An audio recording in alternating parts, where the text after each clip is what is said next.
Hey everybody, and welcome to Notes from the Underground. This is a podcast for people who love Jesus but have some questions about Christianity. Here at Notes, we take a microscope to some of Christianity's thornier topics and people, using a progressive theological lens and a socio-historical approach to studying the Bible. So if that sounds like you, come on in and have a seat. But buckle up, it might get bumpy.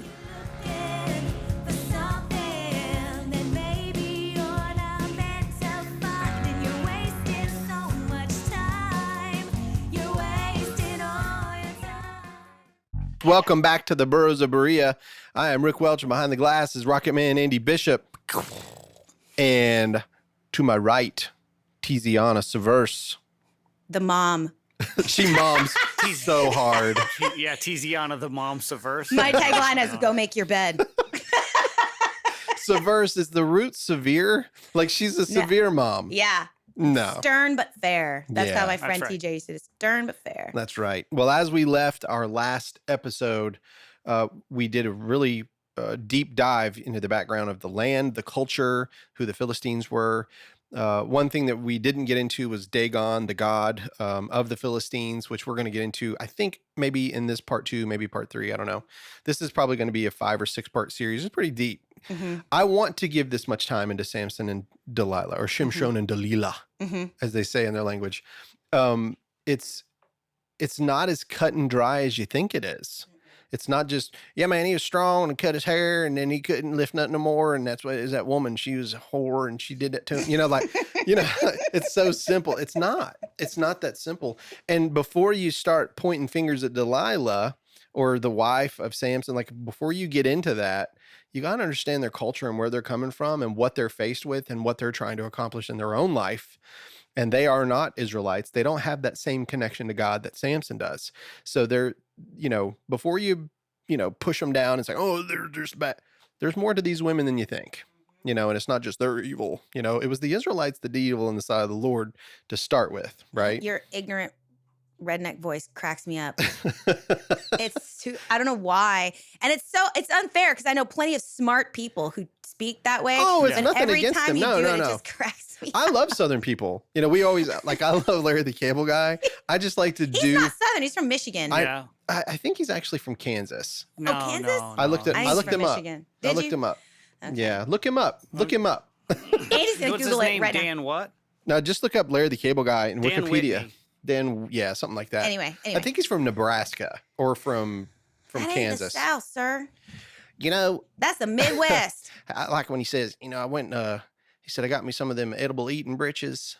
And he said, you better be glad they don't make them things in biscuit and gravy flavored. He was born in Pawnee City, Nebraska. Bam. I don't know that that's where he was raised, but Oh, that's no. as far as I've I have heard. no I idea. think it was Michigan. He's from Nebraska. I Look, thought I it was- don't I give think he a was F. raised in, Nebraska's like, not the South. No, it's sure not. Sure not. They're the Cornhuskers. It's objectively not the South, though. No, you're right. But it's funny because, I use that voice only because I've met some people and they, there are some very, very intelligent Southern people with that same accent. It's Sure. It's like And my it's- Valley Girl voice that Yeah, I do. I'm a like process if it's theologian. Yeah, it's just real. But it I just love cracks me that up when joke you do so it. much. I do too. It's so funny. Anyway. Okay, story. Samson. Yeah, so here we go. So now Samson has been born and he grew up, and here we are in Judges chapter 14. Do you want to read this one? You want to read some? Yeah, sure. I'll read some. Yeah, let's do it. How far you want me to read? Oh, I don't know. Just put a hand up when you want me to stop. Okay. Once Samson went down to Timnah, and at Timnah he saw a Philistine woman. Then he came up and told his father and mother, I saw a Philistine woman at Timnah. Now get her for me as a wife. But his father and mother said to him, Is there not a woman among your kin or among all our people that you must go and take a wife from the uncircumcised Philistines? But Samson said to his father, Get her for me because she pleases me.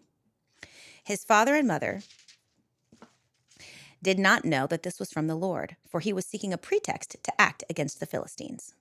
At that time, the Philistines had dominion over Israel. Yeah, that's a good place to stop because May I, but I'm sorry. Okay, so interesting fact. He's raised on a pig farm, but he went to high school in West Palm Beach, Florida, which we can all agree is the North. And but he graduated from the Berean Christian School in West Palm Beach in '92, and then went to a Baptist university in Georgia. Wow, Larry the Cable Guy. And what's his actual name again? Dan Whitney. So he Dan had some Whitney. experience in the South. Yeah.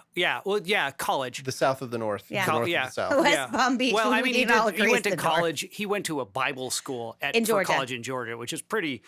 It's about as south as you can. And it get. was called Berean College. So Well, that's the high school. He actually went to the Berean High School. I just thought okay. it was an interesting That is connection. interesting. I like that. Now I don't feel so bad using that voice no more, man. No, No, that's yeah, good. I'm not as mad about it.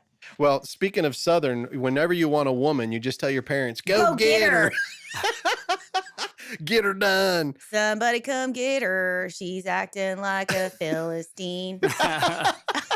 So it's so funny though if you think about it. Like, number one, they're not supposed to intermarry. Absolutely. That's from the law, so they're not Yes. supposed to do that. So that's why his parents are like, "What?" He's like, "I see this hottie," and I in my want her. opinion, Yeah. the Philistines must have been pretty hot. They must have been. They had to be because every time you hear of a Philistine woman taking down a man, they're Yeah. super hot. Now, I have like a whole other thing about that, though. I think they were also the other. Yeah, Everybody wants to have sex the something grass different. is green on the Yeah. other side. I think that That it could also be, had to sure. do with like a sort of exoticism and a sort of fetishization of like these foreign women, quote unquote. Yeah, for him, it was like, she's pleasing to the eyes. P.S. He went down to Timnah. That's right. So Is that a metaphor? no, It's kind of like no, Devil went down to but, Georgia. Yeah, no, but see, Samson has this happens later. Samson goes into Philistine territory all the time. So two things. Number one, they couldn't have been oppressing Israel that bad if like the lines of communication were such that you could just wander on down to each other's territory, no problem. Second They of all, just weren't supposed to be there. yes, he went there. There was no I problem. know, but they weren't supposed to. Well, they weren't supposed to be there in the first place. That was the land that was Oh promised. yeah, to them, yeah. Right. But what I'm saying is like when it comes to like when we think of oppression and oppressing Israel, Yeah. right? Like there was this free flow Mhm. happening. First of all, and then second of all, once again, Israel is like a 400-mile stretch Yep. based on that map. The Philistines' territory is 20 miles. Yep. They weren't oppressing the entire country. No, it was just, again, it's a religious story. Yeah, that's right. So the oppression is seen as there is this Dagon, and it's really about, if you think about the ending, and most of us Mhm. know how it ends. Yeah. It's Yahweh overcoming Dagon. Yeah, that's really what this is about. That's what it's about. Yeah. And so, we think about Samson and the hair, but there's this other god, Dagon of the Philistines. Yeah. I've heard him called the fish god. You've seen the picture where it's got like the fish tail fin on the bottom. Dagon, I've seen it spelled Dagan as well. Basically, it means grain. Mm. That's the word. It means grain. Mhm. And then also Dagon is known as the father of the Baals, Mm-hmm. which I had never known, and that his father was El, like the supreme Mm-hmm. being. Mm-hmm. When we talked about the divine council, and I told you after the Tower of Babel fell, or was when God didn't fall, but whenever he went and he spread all the people out and created the 70 nations, and I said that there was a God over every nation. Yeah. I believe that these are those gods that we're talking about, Mm-hmm. that were over other nations. So that's why a Gentile, Yeah. when a Gentile gets saved, we're not repenting from worshiping other gods because we didn't have a law telling us not to. We're just believing that what Christ did was for us. I'm not saying you don't repent of sin. I'm just saying Yeah. that we didn't one take of on the a sins. that's That's one of not them. one of them. Right, like- necessarily. Yeah, I mean, it's not, we're not being judged because we worshiped a false god. They were. Right. They weren't supposed to follow them, Yeah, right? sure. Yeah, so for him to go down into the Philistine country, it's like it says it's of the Lord. Yeah. So Yeah. if it's of the Lord now, this is where Yahweh is Yeah. coming into Dagon territory, Yeah. right? But I don't think it removes culpability. Mm-hmm. That's one of the things that I struggle Oh, with. definitely Like, not. No, yeah, you're right. because so God, this is like a picture of like we talked about last time when God says don't do a thing, and then except for in this case because it's okay with me because I'm part of it. Yeah. But so anyway, so I think that it's important to keep note just because God is allowing all of this because He's got a plan and He's going to utilize Samson doesn't mean that Samson needs to be valorized or idealized for his behavior. Mhm. He still went down into Philistine territory. And he still found a Philistine woman. His Yep. parents said, don't do that. It's going to be bad. And he Right. still said, too bad. She's hot. Get her for me. But he did. And it's interesting, though, if it says it's of the Lord. So what does that mean it's of the Lord? Does that mean that Samson was tempted and then went on with it and it was of the Lord anyway? I have an opinion about that that's based on my understanding of, for example, the way that God hardened Pharaoh's heart in Egypt. Mm-hmm.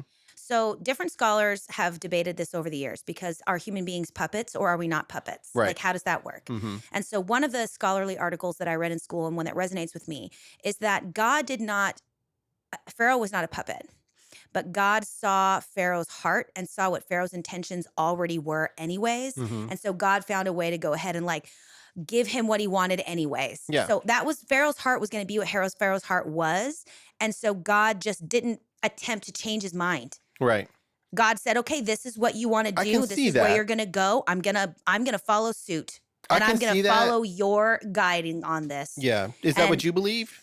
Because I disagree with that. That's fine. I said God hardened Pharaoh's heart, and I think that's what he did. Yeah. And I understand that. For me, it becomes an issue of then people are puppets and nobody has agency and nobody should be blamed for anything that they do. Not all people. Yeah. When Paul talks about the Mhm. different vessels, Mm-hmm. and this is good. This is perfect Yeah. for this. Mm-hmm. When Paul talks about the different vessels, some are made for noble purpose and some for Yeah. common. Mhm. If you lived in the Matrix and you saw a bot that was Mhm. just in the Matrix doing its thing, it wouldn't matter what that bot was doing for all of the real people that were feeding the Matrix. Mhm. I know that sounds weird, but in the world that we live Mm-hmm. in, there are certain people. It says that God turns the heart of the king. Am I wrong? No, you're right. So when you pray, we pray for our leaders. I pray for President Yeah. Biden. I say, God, give him the wisdom to Mhm. help lead our people. Mhm. And some people are like, I wouldn't pray for Biden. He's full of hail, and it's like, well, no, actually, Mhm. I'm supposed to pray for the leaders of my country. I prayed Mhm. for Trump, even though I couldn't stand him. Mhm. People are weird if they want their superiors to fail terribly. Yes. Like, I don't think you thought that one through. No, And yeah, here's the right? fact. I want Biden to succeed because if he does, then my nation succeeds, Yeah. which means my people are okay. And we're Yeah. suffering right now in Yeah. weird ways financially and all Yeah. this.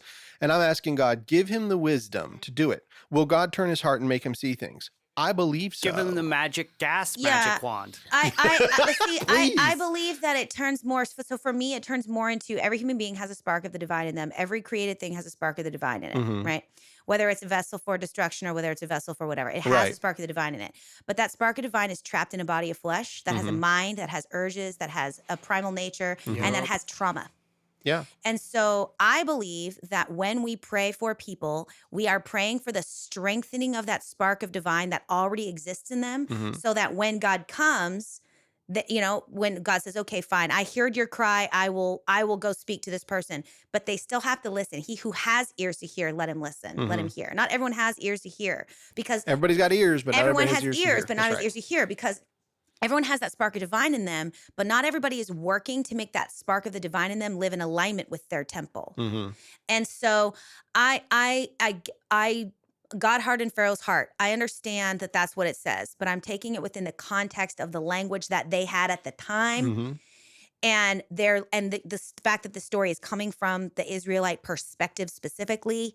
And for me, I think I do agree with some scholars that it's more of like a reference to God giving them over to their lusts, God giving them over to their fantasies, like he did in the days of Noah. Mm-hmm. God says, I can see what you're doing and I could intervene, but I'm pretty sure it's not going to do anything because I can see all of you completely. Now, the prayers of a good person can move the hand of God to try, Mm-hmm. but God ultimately knows what is and isn't going to happen. So I think that God hardening Pharaoh's heart, I do believe that the language is more around God surrendering Pharaoh to his own arrogance. When you get to Romans 8, 9, and 10, though, you Mm-hmm. have to, because Paul breaks it down for you. Yeah, really but does. Romans, I know you don't like what Paul says all the time, though. it's not that I don't like what Paul says all the time. I also, when we get down, we're going to get way off into the stratosphere on this one I know. because I think that when it comes to Paul is using in Romans a Greek rhetorical style That's right. where you have an interlocutor, Mm-hmm. where you have an interlocutor, which is a person who's asking a question That's right. and then Paul is responding. Yeah, Greek, which is why I love the book so much. Greek grammar does not have quotations. Mm-hmm. So it's left up to the reader and context to understand when is he speaking in the voice of the interlocutor and when is he speaking in the voice of himself. And I don't think that common understanding has that as clear as we'd like to think. Mhm. So when it comes to the book of Romans, that's a whole other conversation because I've read other things and we've talked about this before. Pamela Eisenbaum's Paul was not a Christian. I don't necessarily think that Paul's talking to who we think he's talking to. Mhm.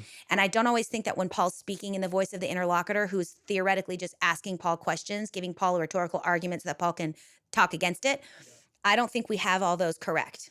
Yeah. I also read a book by a guy named Jose Gonzalez. So those two readings to me have sort of changed the whole meaning of that book. And so I don't think he's talking about what we think he's talking about. I don't think it means what you think it means. Yeah. Little Princess Bride for you. Yeah, I do. I don't. I do not think means that what you word think it means. It doesn't think the word means what you think it means. God, Right. brilliant. So, Well, but since you- that's what I think. But that's a whole other thing. No, so and I it's think in okay. this regard, I think God knew Samson from the beginning. Yeah. And I think God knew his mom. And so Mhm. God made the Nazirite covenant with his mom, knowing that Samson was going to be a disobedient, arrogant, hothead man. Yep. And God said, you know what? I'm going to use it. Yeah. I'm going to use it. It's of the Lord, so I he have a allowed plan. Samson to do So what he's Samson was going to So do. he allowed Samson to do what he was going to do. He also allowed David to do what he was going to do, but it Mhm. didn't remove David from culpability. And That's right. David had so much blood on his hands that he wasn't even allowed to build God's temple. Solomon had to do it. So just because God gives you over to your own devices and says, you know what, I'm going to find a way to make this work, doesn't mean you're not culpable. Right. No, that's good. So now that he is on his way down to get this woman, because mom and dad decided to go ahead and do it. They didn't know it, Yeah. but they're going to go ahead and do it. So let's just continue on. Can you start from verse number 5? Yes. Or how about I read it this time? Okay. Then Samson went down with his father and mother to Timnah, and they came to the vineyards of Timnah, and behold, a young lion came toward him roaring. Then the Spirit of the Lord rushed upon him, and although he had nothing in his hand, he tore the lion in pieces as one tears a young goat. But he did not tell his father or his mother what he had done. Then he went down and talked with the woman, and she was right in Samson's eyes. He's like, baby, you look nice. Not Real only are nice. you pretty, you talk good. After some days, he returned to take her, and he turned aside to see the carcass of the lion, and behold, there was a swarm of bees in the body of the lion and honey. He scraped it out into his hands and went on, eating as he went. And he came to his father and mother and gave some to them, and they ate. But he did not tell them that he had scraped the honey from the carcass of the lion. So everything that we've shown you, Andy, I just want to ask you this question. What's wrong with what we just read in regard to this story? I've gotten too many texts. Oh, okay. That's what's wrong with this. Well, let me- I'm dealing with it. I'm so sorry. No, I'm don't dealing worry. with a second thing in the Yeah, background. it's okay. I can't always count on the sound engineer to focus. No, but honestly, you've heard enough of the Nazirite vow that you know that, number one, he's not allowed to go around a corpse. Yeah. Right. Well, he just killed a lion. Mm-hmm. But one of the Oh, things, yeah. It never would have occurred to me that even mattered. right, exactly. Because you'd think it means humans, right? You assume. Yeah, well, it says, a lion rushed upon him? Yeah. A young lion came toward him and roaring, and the Spirit of the Lord rushed upon him, and although he had nothing in his hand, he tore the lion in pieces as one tears a young goat. Of course, how many of y'all have tore a young goat? So, Oh, that's like every Friday. right? But Like it's interesting, standard it Friday says, night. if you notice, it sort of sounds like it's going down. It went down. We were looking down with his father and mother to Timnah, where you probably shouldn't be going. And they came to the vineyards of Timnah. What else is he not allowed to drink or eat or touch? Anything of divine. Exactly. And so the fact that he's going into Timnah, going into the vineyards, it's like Eve and Adam in the garden, like, hey, just touch it, just eat it, just eat it, Yes. right? He's tempting himself really by walking through. So this roaring lion comes out.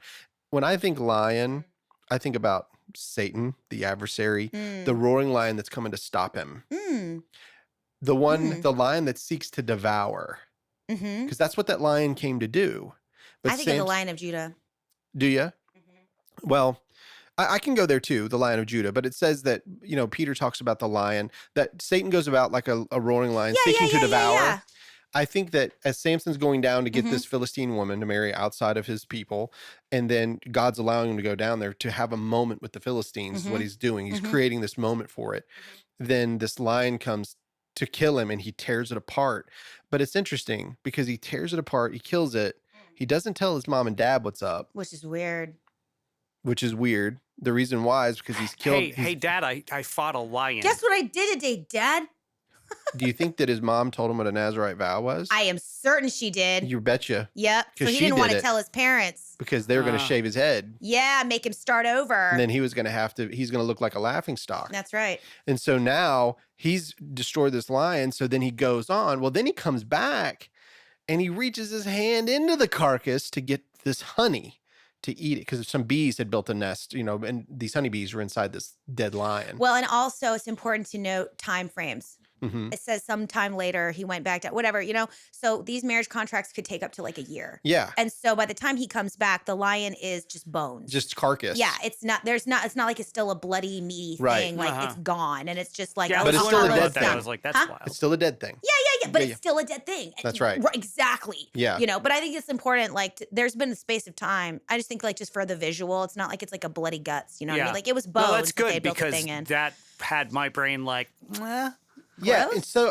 well, like bees in a But then he bees gives it in to a his wet mom meat. too. He gives it to his parents to eat too, which technically defiles his mom. that's exactly right. Yeah. Now, she didn't have to hold the vow for the rest of his life, just during the Yeah. pregnancy and his birth. Yeah. But he was technically defiling his mom too, because she wants what's best for her son. He was supposed to hold that vow the rest of his life. That's what it does in a parent, always try to help their Yeah. children become what they're supposed to be. That's right. So yeah, I mean, but he, again, after he eats the honey, he doesn't tell them where he got the honey from. Right. They were just like, oh, thanks, Cool, Samson. thanks. This is some great honey. Such a good Is this boy. clover spun? It's nope.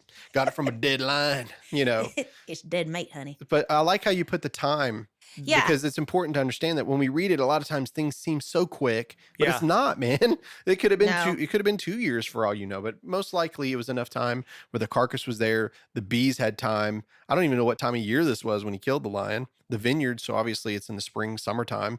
So who knows, but anyway, So is that his first act of like strength?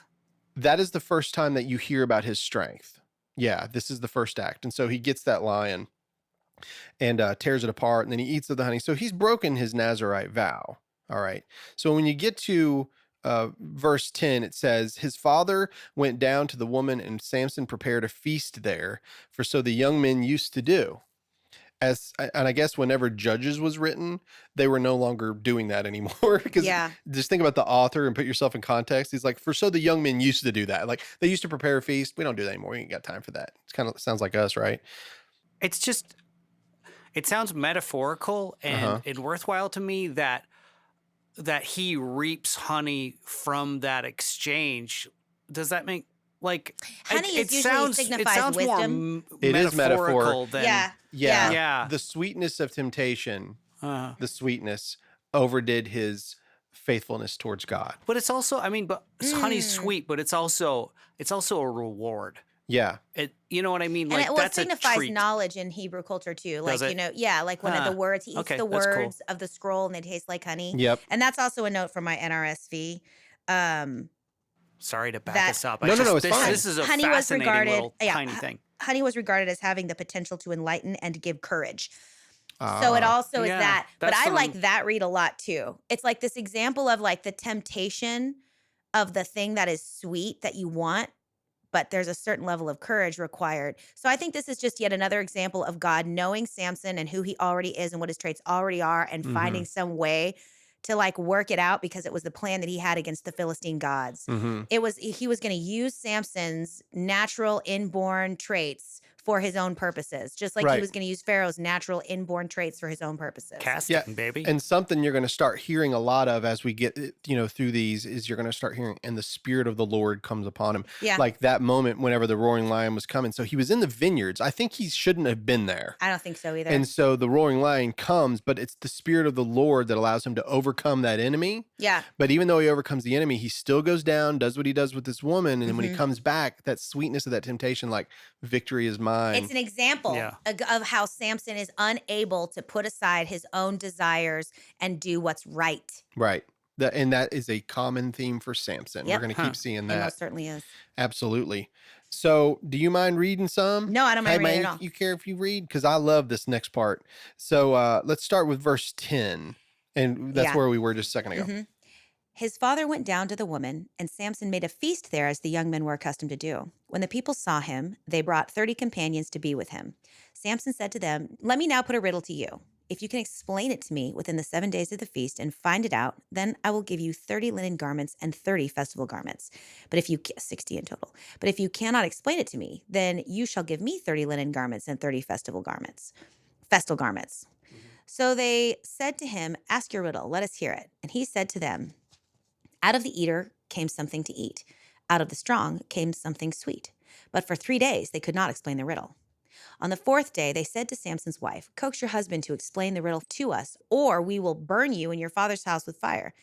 Have you invited us here to impoverish us?' So Samson's wife wept before him, saying, 'You hate me. You do not really love me. You have asked a riddle of my people, but you have not explained it to me.' He said to her, 'Look, I've not even told my father or my mother. Why should I tell you?' She wept before him the 7 days that their feast lasted, and because she nagged him on the 7th day, he told her.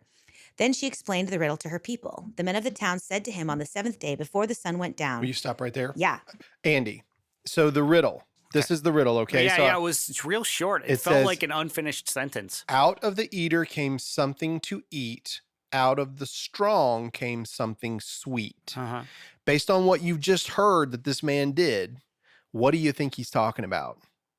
What did he just do? The lion. Yeah. The lion and Yeah. the honey. Sure. Yeah. Correct? Yeah. So he's telling a riddle about something he did. Now, Yeah, that's not So- really a riddle. Exactly. Thank you. This is called Samson's riddle, but it's interesting. Okay, these people, the Philistines, based on what I've read here, they look like a gambling bunch. They like to play. I also, reading in the NRSV, so first of all, the 30 companions were a standard feature of marriage celebrations. Mhm. But the fact that there were so many suggests that Philistines' impressive physique caused them to think they might need extra security. But in the ancient world, proposing and solving riddles was a popular pastime. Yeah. So it's a popular It was just a pastime, thing they did to pass the time. but not the gambling part. Oh, if but you yeah, think not, about it- oh yeah, not the gambling part. So Okay, yeah, that's what I'm trying to cool. say is Oh, that- that's cool. That's cool. So he's doing this riddle. He's Yeah. playing this common pastime that they all have, but he wants it with a little bit of, let's Yeah. make this interesting. Right. Shall we? Right. So what's the point of the garments? Do you know the point of the garments? Oh no. You only really have one garment, maybe two if you're lucky in ancient times. Yeah. Okay. Yeah. So the fact is, festal garments are the common garment that you would wear, and then also the nice garments that you would wear. So what he's saying is to all of these men, I'll give you two garments. Like this is going to cost a Yeah. lot. But if you lose, then me, Mr. One Guy, gets all of that, the same quantity. So Yeah. it's really gonna enhance him. Well, they were gonna lose their shirts They were. in Yeah. the bet. That's 'Cause right. There's two sets of garments, your linen garment and your festal garment, and there were 30 men. So So these- they had to give him their clothes. So the Philistines, these guys are a gambling bunch. Yeah. They are. But not only that, they shore up their bets. They play like the mob, right? Because think Yeah. about it. They play like the mob because they're like, if you don't get us the answer to that riddle, we're going to burn your father's gonna house with burn fire. it. Yeah, it's You're gonna terrible. be swimming with the fishes over here. Is he wealthy enough to give out 60 garments? Like, what's No. going on? Which is why Who, he told Samson? a riddle that was impossible to solve. Yeah, I was gonna It say was yeah. a dick move. Yeah. Yeah. And Samson does I don't not think so. have that kind of film. Do what? I just said a dick move. Oh, yeah. Well, it's true. It is. It was a really rude thing to do. He got them to agree to the riddle and got them to agree to the gamble, and then told them a riddle that was literally impossible to solve Yeah, because unless you were only he him. knew the Yeah. answer. Now, have you ever met somebody that isn't necessarily smart, but he tries to play smart? Mm. Samson, you might think that this like he's a smart guy, maybe. I don't know. To me, he's not a big dumbo. Like he's, but at the same time, he's playing this game Yeah. with these other people. And if he comes out on top, not only does he win that, but he's kind of like, I'm the mental giant as well. Like Yeah. I'm the guy, right? So Samson's not that smart. He really isn't. In fact, he has these severe weaknesses. That's a weakness of his. Mm-hmm. Just like the temptation of women, the temptation to be the big guy is also something for him. Mm-hmm. And he can, and later on in his life, he will. Like, you're going to see some stuff that this dude could do that's like no one else. And let's not forget in Hebrews chapter 11, what they call the Faith Hall of Fame Yeah. or the Hall of Faith, Mhm. Samson makes the list. Samson makes that list. Did you know that? What's the Hall of Faith? So in Hebrews, It's not that I didn't know it. It's just that like you reminded me of it and I'm irritated. I don't like Samson. well, he made the Hall of Faith. So you got to stop. You got to think about it. This story is not like what we think it is. I think also that it's an example, if I'm careful, because I love David, who was also a jerk. It's an example Yeah. of even an imperfect person can please God because all it takes to please God is faith. And it doesn't mean that God approves of these people's behavior or these actions, but what God craves from us more than anything is faith. Right. No, I get it. And, Yeah. and listen, I understand why you feel that way. Like I really do. Like, but you're not going to know why until you get to the end of Samson's life to Right. understand why he made that Hall of Faith, right? Well, you do, but I'm just saying anybody, if they haven't really read it. Yeah. So now that Andy was able to pick up on it better than the Philistines because he knew the story. So let's go on after that part where he says on the seventh day before the sun went down. Yeah. So then she told the riddle to her people, and the men of the city said to him on the seventh day before the sun went down, "What is sweeter than honey? What is stronger than a lion?" And he said to them, whoops. Yeah. So then she told the riddle to her people, and the men of the city said to him on the seventh day before the sun went down, right before this bet was over, they answer it. Well, what is sweeter than honey? What is stronger than a lion? And my favorite, this is my favorite line in the Bible. I love it. And he said to them, "If you had not plowed with my heifer, you would not have found out my riddle." Ladies and gentlemen, the Bible says that I can call a woman a heifer. I would love for you to go home and try that with your wife. Yeah. I would love for you to do that. If you had not plowed And then I with would my like heifer. for you to come back and tell us all how that goes over. Listen, it's Bible, man. It's in the Bible. Heifer. If you haven't plowed my heifer. Heifer. So- Plowed my heifer is a whole phrase, That's too. right. So Samson's lost the bet, Yeah. right? Mm-hmm. Do you want to read what he does? Yeah. If you go to verse number 19. 100%. Then the Spirit of the Lord rushed on him, and he went down to Ashkelon, a Philistine city. A Philistine city. He killed 30 men of the town, took their spoil, and gave the vestal garments to those who had Oh, explained the boy. riddle. Never mind the linen garments. That's In right. hot anger, he went back to his father's house, and Samson's wife was given to his companion who had been his best man. So we'll stop right there. So I don't think, had he actually married her? So that's Or was the this thing. just betrothal? Because I'm a little confused there. So if I look down at the thing here, I'm it still hung up says- on the mass murder, Yeah. but We're go getting ready on. to get to that. Yeah, it's awesome. Yeah. So sometime later, well, I guess there's a thing that has it. So yeah, I'm not exactly sure exactly how Philistine and Israelite marriage laws worked together, but it might have been that it was a period of betrothal. It might have also been that they literally got married and that this 7-day festival was like the wedding period after which they would have consummated the marriage. Okay. So yes, it was a wedding feast, but no, they hadn't consummated the marriage. Yeah, I don't think they consummated because Yeah. he was going back down, which Yes. we'll get in the next chapter. So then he throws a fit and bails and leaves and goes back to his father's house, leaves his bride. Now, that was not entirely uncommon for a wife to stay with her with her family Mhm. and the husband to return to his father's home. I go to my father's house to prepare a place for you. Yeah. So theoretically, he would have gone to his parents' house if she was going to come home and be Jewish with him and build a room for her, and then they were to come, right, or whatever.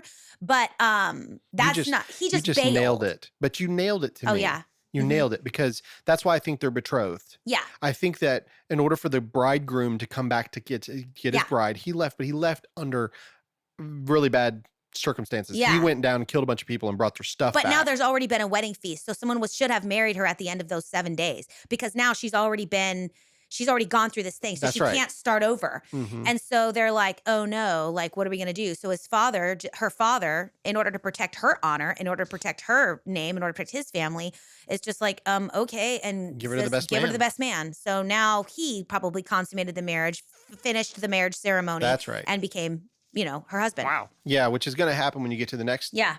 But you're right, Andy. It was a mass murder. So this guy, when he gets angry, when he goes into what's called hot anger, like that hot anger, like he's seeing red, he's flying blind, he's rolling down, and so he's going to fulfill his side of the story, but not without wiping out some Philistines in the process. So he basically kills a bunch of men, takes their stuff, and then gives them to pay back the bet. Wow.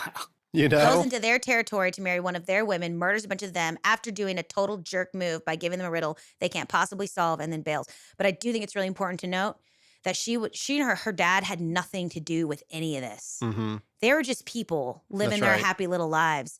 And she was doing everything in her power, and her dad was doing everything in her power to save herself and her people and her dad from being burned to the ground by these people. Yeah, he's the one that brought on the riddle during this thing. Yeah. If they would have just shut up and just done their thing, they'd have been married and moved on. But Everything would have instead, been fine. he had to be smarter than them. Yeah. Yeah. Okay. See? Yep. So Samson's a lot more than just his hair, right? Like the strong Yeah. guy with hair. There's a Yeah. whole lot to this guy. Yeah. And he made the Hall of Faith. He's complicated. Yeah, Mhm. we're only getting started on this guy. Yeah, we haven't even got to Delilah. There's really only one page before we get to Delilah. But Yeah, that's right. It's a bizarrely short story for how much time we can dig into it. It really is. Yeah. Yeah. And I don't know if we have enough time on this episode. We'll probably just, let's cap it there. I Yeah. think it'd be smart for us to cap it there. Can I end it at least with a joke? You I can think you try. have to.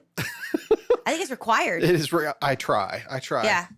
So this boy goes in to see the priest because he needs to make confession, and the priest says, "Okay, son, what's going on?" And he says, "Well," he said, "Father, I've had some carnal knowledge about women." And he says, "Okay." He says, "Well," he said, "it is a sin." And he said, "I'm just curious." He said, "Can you tell me who it was with?" And he was like, "No, Father, I can't do that." And he says, "So it wasn't Maggie Fitzgerald, that wanton, woman?" And he's like, No, Father, it wasn't." And he goes, "So then was it Annie O'Houlihan? The prostitutes of Babylon have never shamed people like that woman." And he's like, "Oh, no, Father, no." And he goes, "Then the only one left is Nancy Kelly." And he's like, "Father, I'm sorry, no, and I'm not going to tell you the name." He said, "Well, I'd really like to know who it is." "No, I'm sorry, Father, I can't tell you the name." He's like, "All right. Well, it is a sin. Say 15 Hail Marys, and you cannot sing in the choir this weekend." He's like, but Father, I'm a choir boy." And he's like, "You're being punished. You're not singing in the choir this weekend." And he's like, "Okay." So he lets him go, and the boy goes outside, and sits down on the steps. And these two other choir boys come up to him, and they're like, "Well, what happened in there?" And he's like, "Well, I got the weekend off, and I got 3 good leads." Oh my gosh. Oh my God. How about that? That's okay. That was all right. That's really funny. Yeah. I love it. I've got 3. I'm glad we got good Monty the leads. singing donkey laughing at these jokes. Yeah. Yeah. I'll put it. That's funny stuff. Wow. Anyway, well, Okay. Cool. yeah, this was a good study. So we've only gotten part of the way. We haven't actually got to Delilah, which is the study on Samson and Delilah, but we will next time. We'll keep going. Yeah. There's no reason. There's no need to hurry. I mean, you guys are, I think, doing a great job. So Yeah, it's a lot of fun. It's a lot of fun to look back at this and to learn a little bit more. There are some things that I want to remember to remind us when we get there at the end, is that I want to find, a lot of times we find typology in the Bible, and things about Christ, things about John the Baptist, things that I wanted to bring out that we didn't get to today, and we will at the very end. But just remember, this is a religious story, and this is about Yahweh against Dagon and about his people against other people. And we don't live in that world today. The world we live in today, Christ paid for all of that so that we all are the same. We all are the same now. We can all cry out to him. We're not pushed back and forth about this anymore. Does that make any sense to you? Okay, good. Well, Tiziana, thanks so much for being here. Oh yeah, it's lovely. Yeah, I can't wait. Let's get the next few parts on the schedule before that baby gets here. Can't Yeah. You know? yeah. When's your due date-ish? Well, it's October 24th, but Okay. I'm not going to go that long. we? No. No, I mean, nobody in my family carries a baby past 37 weeks. Really? Yeah, we cook them and pop them out. A baby is fully grown at 36 weeks. After that, they just gain weight. Like Yeah. a 36-week-old baby is perfectly fine. Uh-huh. So I imagine sometime end of September, first part of Are October. you going to do anything different this time? Are you going to go to a hospital, or are you going to do anything different? No, I mean, I went to a hospital last time because my water broke, but I wasn't in labor. Aurora was premature by she was a 34-week baby, 34 and a half weeks. So I had to have more medical interventions than I would have wanted, but I did have her without any drugs. So she was a totally natural birth. Wow. And you were standing. You were a beast. Yeah, I told you all that story. Yeah. Squatting. Squatted down. Yeah. Pushed her out like a champion. But you were metal. Yeah, so metal. That's right. Yeah, that's right. I forgot to tell you Dylan that. said you were Yeah, metal. he said it was the most metal thing he's ever seen. But so I don't know. I'd like to do natural birth again. If you had asked me, do I want to do natural birth again after she was born, I would have been like, you're insane. Give me every drug that was ever made. Right. And I used to have dreams where I was going into labor again and there were no drugs and I would get this like feeling of dread. But there's been enough time that's passed between then and now that I'm like, I used to do it again. It's fine. Which I think is one of the gorgeous things about the brain and like the sort of post-birth amnesia and the way the brain can sort of like gloss over trauma and pain. And so I would like to do it again naturally just because it was a really cool experience to be with Aurora when that was happening. We did it together. But when I get there, I'm so not opposed to drugs anymore. At the time, I was like, no drugs. Now I'm like, maybe drugs. Well, I got to tell you. So the mother of my children, Kelly, she, my first wife, she was a beast like you. Like she wouldn't even take like a Tylenol. She just, not even a Tylenol. Like she was like straight up natural birth. And I remember we're sitting in Party Hospital, had just built these really nice rooms that were calm. It wasn't like the old school. It was like really nice. This was in the 90s, of course. So I'm sitting next to her and we have a midwife, which is totally new. This is our second child. And the first one, we had a really bad experience with the doctor yelling and screaming at her because when she was trying to push the baby out, she would scream instead of holding it in. And he was like, if you just hold it in, that baby would be here by now. And like, want to punch that dude in the mouth, like, God, are you serious? Like, y'all can't see my face right now. So we had a bad experience. So she was like, not doing it, like midwife it. Let's make this, and I really liked this midwife. It was really cool. So she's not taking drugs. We're in this like calm little room with candles and everything. Like it was very peaceful. And she was talking about how the baby would, come out and it would be a peaceful setting and immediately attached to the mom and like all these things, right? So she's taking no medicine. You know where this is headed, I think. So Kelly's doing fine. Everything's fine. And then she goes into transition. And for those of you dudes that don't know, this is the moment when the baby's like, it's time. It's getting there. Yeah. And she looked at me and she grabbed my hand like so hard. And she was like, am I going to die? And I said, no, you're not going to die. You're going to have this baby. Everything's fine. And she was like, okay. So she shuts her eyes and I looked at the midwife and I was like, is she going to die? Yeah. Like, oh my God. What is happening? Yeah. So, I mean, I've been there. You're a beast. It's to do it natural. Yeah. A lot of people use the epidural and it's like, oh, we just had the baby. Cool. Let me read this magazine. They're having a baby while they're reading, Mad Magazine. Look, no judgment. I got an anesthesia when I got my teeth out. There were plenty of people that used to get their teeth yanked with absolutely nothing in medieval times. Listen, I can't imagine. And I might choose drugs this time. I'm not going to put that on. Yeah, not going to rule it out. Sure. No judgment, but I just say you're a beast by doing them, and that's awesome. Yeah. My plan is to do it natural again, but we'll cross that bridge when we get there. Sure. Yeah. Well, Andy has been great. Absolutely. Tiziana's so great, and I can't wait till the next part. So we will talk to you again next time on the Burrows of Berea. Woo. Hey guys, this is Rick from the Burrows of Berea. Do you know how much blood, sweat, and tears it takes to make a podcast? None. But that doesn't mean that it doesn't cost a lot. And so if you guys don't mind, if anybody would like to give to help us with these episodes, it would be great. We'll put out even more content. And if you go to our Patreon page, just search for the Burrows of Berea, you'll get extra notes, extra episodes, and it's pretty much free. $1 gets you a lot. Thanks, guys. I just love him Me so too. much. I know. He rocks. I love him so much. I know. I love Jesus too. And that's the part that I don't know what I would do without him. Yeah. No matter what, no matter how like heretical or like out there my beliefs get, one thing I have in common with absolutely every single Christian on the history of man and will has been and will ever be is our shared absolute love and admiration and deep relationship with Jesus Christ. Yeah, that's right. That's the only thing. There's in some regards, that's the only thing I have in common. Yeah. With other Christians. That's right. But that's the one thing I can't get away. Nor would I want to. Did I ever tell you, this is random, did I ever tell you about the time I went to see like an energy healer? No. Yeah. So I went to see this woman who was like an energy healer. And this was during the period of time where I was like, had left Christianity and was just looking for God anywhere I could find them, Mm-hmm. And I go to this woman's house and she opens the door and she goes, well, And I just looked at her. She didn't know me at all. Wow. Yeah, she didn't know me at all. And she goes, so I opened myself up to all the guys in all the universe today. And I said, who would like to be here with Tiziana on her journey? And Jesus pushed everybody out of the way and said, me, this one's mine. Really? Yeah. And I just looked at it and I was like, sounds right. That I sounds love correct. that. Yeah. I love that. Now, It's actually, like, Kuan Yin was there too, you which are is mine. interesting. But yeah. and I am yours. You are mine. And I Yes, am yours. Jesus pushed everybody. She said, Jesus pushed, she's opened the door. I said, whale. I just looked at her. Whale. Yeah. She said, Jesus just pushed everybody out of the way. I said, me, this one's mine. Yes. I love it.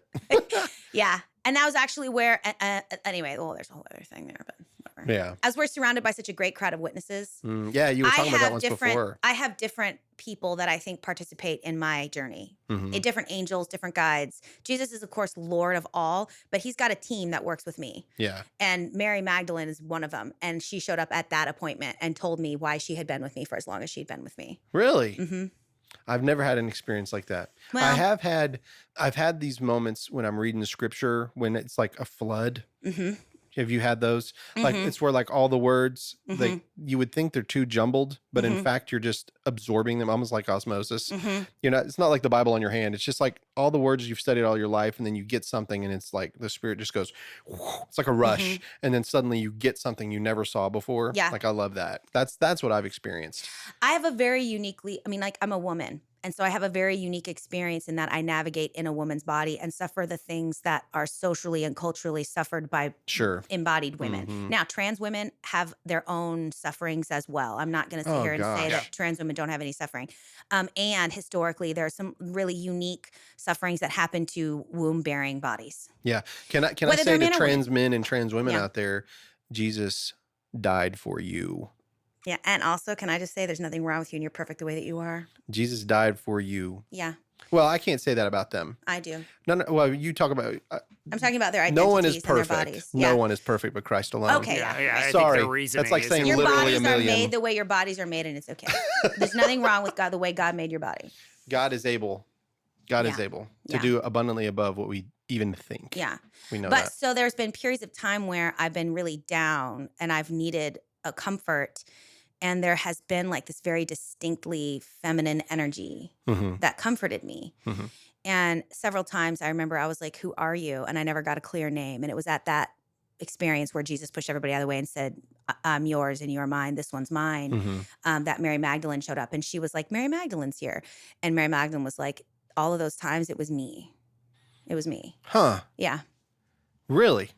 Man, I have never had an experience like that in my life. Never. I'm weird though. And I allow that. 'Cause the thing is, I allow that sort of thing. Yeah. Because I don't believe that every ascended being just now is done and doesn't participate. Because the Bible says we're surrounded by a great cloud of witnesses, and other ethereal beings are constantly appearing to people here and there. Right. So I don't think that every ascended being just stops being here on the earth. And I also don't think that every being that comes to me that's not Jesus is a demon. I just don't think that. Right. I think that Jesus is Lord of all and is in charge of it all. But I think it's a team of people. I mean, the council is constantly referred to. The heavenly council is constantly referred to, especially like look at Job, the story of Job. So I believe that Jesus has a team on me. And they include my guardian angels and they include different ascended beings that care for me. And again, Jesus is in charge of it. He's the doctor in charge of my You're care. not really saying anything different than somebody that I know that says, I feel like my mom's looking down on me. Like somebody saying it like that. You're saying ascended being and it sounds weird. It's not weird. It's just like saying my uncle died. He was my best friend. And I think he's watching out for me. Like people say it all the time. You know, Absolutely. That's not weird. And so Mary Magdalene is one of the ones that watches out for me. And you have such a, like, you love Mary Magdalene, and I do too. The character, I hate to see even character. Her character is great. We're reading the Bible. She was a real person. I wrote a song when I was hiking the trail of the Camino. Yeah, you said that in your testimony. I sat at her thing and I wrote this song for her. I've got to sing it for you one of these times, Andy. We should record it. Okay. Yeah, please. Yeah. Yes. Well, I saw Kaylee Sellers and Dania Sellers. Yeah, I love that. And we were talking about that. They were talking about your voice. Oh. Yeah, they love your voice. And they love the way you cut hair. Yeah. I like the way that I cut their hair too, because they're the kind of people that like we just enjoy each other. Yes. And they're just wonderful bright light beings. Oh. And Bright so, light's perfect. yeah, Dania, both of them. when they're I just see like Dania, don't I you just just want- feel better? yes. It doesn't matter what's going on. All she has to do is walk in the room. I'm just like, what, lady? I love her. And Yeah. Kaylee, of course, is wonderful. And her Kayla's hair the is same amazing. way. Oh yeah, she's extraordinary. She's got long red hair, curly Yeah. hair. Yeah, I mean, they're just such. You can't help but feel better when they're in the room. I know. And so I enjoy seeing Oh, them too. I know they're that's wonderful sweet. people. Yeah, I love them. Well, let's get into this. She has no skills for this. I've been in therapy for a decade for my own childhood trauma. Mhm. Like I know how to handle this. Right. I'm uniquely positioned to handle this. But And you can mom so hard. I can mom so hard. That's for sure. Yeah. She can mom so hard I now. really can. And speaking of mom, you Oh, are we recording? Yeah. Oh, don't put any of No, that no, on no. there though. No, well, everything Yeah, before because cut that's all just that. like Yeah, it's personal fine. shit. Okay. Yeah, of course. Yeah. But yeah, no, I do mom hard. So here's how we'll start it. You mom so hard. I do. I do. And Yeah.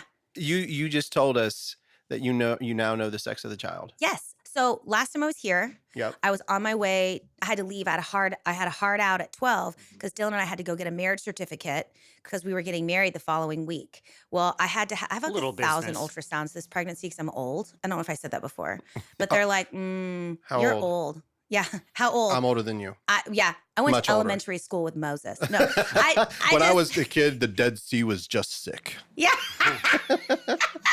Yeah. That's funny. Yeah. So they want to do, I have to do ultrasounds like all the time because they just want to like check, make sure that like, my old body can handle a baby. And Oh, man. so the Monday that I got married, I had ultrasound that morning and they told me that morning. So we got married knowing that we were already having another little girl. Oh. And yeah, it was really exciting. And you got a name picked out? Yes. We're going to call her Jubilee James. Oh, that's Yeah. cool. James Yeah. is Dylan's middle JJ name. for short. JJ. I already She's call her JJ. dynamite. Yes. I love it. So it's so great. So Dylan's got a middle name that's James and it's a family name. It's his dad's middle name. It's his middle name. And, whatever tradition, hand it down to the oldest born son. I mean, we're not stuck up in patriarchy like that. So we're just going to hand it down to our last born daughter. She can Yeah. hand it down to whoever she wants. Yeah. If she that's has cool. a son, cool. If she doesn't, whatever. Yeah. You can give it to the dog. I love that Whatever. name, Jubilee. Jubilee Yeah. James. Yeah. I love the Book of Jubilees, actually. I haven't read it. Oh, it's awesome. I need to read it. Yeah, it's really good. As a matter of fact, whenever Stephen is, before he gets stoned to death and he's giving his sermon, the quotes that he does is actually from the Book of Jubilees. It's not from Genesis. Oh, isn't that wonderful? Yeah. Okay, I need to read it then. Yep, it's I really haven't cool. read the Maccabees either. There's a bunch of like extra books that Yep. like live in the Catholic Bible that I have not read. Yeah, all the apocryphal books. I need to read all of them, I need to read all of them, really. Yeah, me and Andy got into some pseudepigrapha, yeah, Yeah. that was the book of Adam specifically. can't hear you Yeah, at all. the book of Oh, Adam and am Eve. I- really? Yeah, I can't hear you I at all. can- And I can oh. only hear Rick I because can hear he's him. in the room with me. Well, then turn your headphones up. One of them knobs will do the Oh. job. Oh, do you know what's funny when you can't hear something? If you turn up the volume. So cool. I don't know if everybody at home knows this. Yeah. Fresh, cutting edge. Like this is ticker tape news happening at the bottom, right? Yeah. This just in. Turn if up the you can't volume. hear, try turning up the volume. To show my age, you need to pump up the volume. Pump up the volume. Dance. Pump up the jams. Pump up the jams. That's right. Pump Not up the volume. jam. Pump it up. Yeah. Oh, does anybody know that song? While the something's pumping, now somebody it's gonna else, bother you. somebody else is listening to this podcast right now and literally seeing the entire thing start to finish. No Yeah. problem. No problem. Definitely, because our demographic is between 35 and 65. So somebody's listening. Yeah. Yeah. Yeah. Mostly female, actually. Oh, really? Yeah, isn't that wild? That is wild. Yeah, that's what the How do you advertiser even know said. that? Analytics. Ooh. Yeah. Analytics. Analytics, yeah. We've learned all about it. We decided not to do any advertisements on the show. I hate listening to advertisements on my favorite podcast. I hate it. Oh, you know what I like about advertisements on podcast? You can go pee. That little button that says skip 30 Yup. seconds. That Oh, one. that's true. I never listen to an advertisement on a podcast. I know, but like when neither. I'm driving down the road, like I love Smart List. Have you ever listened to that? Oh, it's awesome. It's Jason Bateman, Will Arnett, and I can't remember Josh somebody. I- It was on I love Will all and those Grace. people. Yeah, it's a great podcast, and they have people on like Jennifer Aniston, and they had Kristen Wiig on. Smartless. Smart List. Yeah, it's really good, but they have the ads are terrible. There's like beginning, middle, and end, and it's like 3 minutes long, and I'm driving on the road, so I can't really skip. That's six hits. That's true. Yeah. 1, 2, 3, 4, 5, 6. Put it down. Yeah. That's the only thing I don't like about those podcasts. Anyway, I guess we're rolling. Yeah. Yeah, we're going.